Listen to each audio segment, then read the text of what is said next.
выходи из комнаты, не дави снег ботинками, не доводи себя знакомыми мотивами. Выкинь наушники, ведь ты еще точно найдешь получше.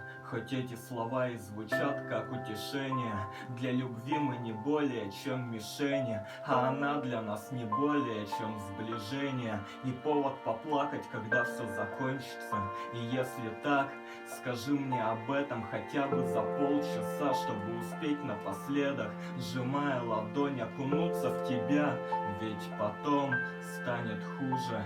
Ты — это джинсы зауженные, ты — это футболка со знакомым запахом, ты — это значит все заново, а я плохой, хуже, чем думает каждый. Стою в ванной, в глотке два пальца, в голове каша, тебе из комнаты слышен лишь кашель. Начал.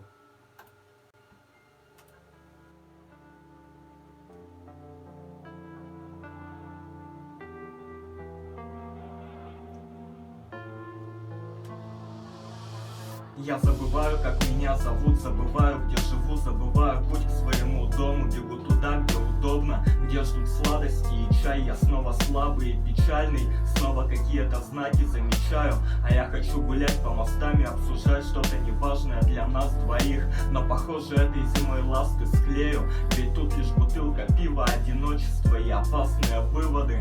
В голове твои следы на чужой коже, и если бы я только мог, то свою боль точно умножил бы. И я услышать готов все то, что ты никогда мне не скажешь. Голову засунуть во все твои дневники и гаджеты. Я люблю или кажется, я люблю или бессонница по ночам. Купите всю мою душу за бумажки напечатанные, но мне хватило бы даже подставленного плеча. Ведь тут лишь тоска и печаль, хоть все это и далеко не так все классно. Да не тот финал с твоими полузабытыми комнатами и всем тем, что еще так сильно помнят они.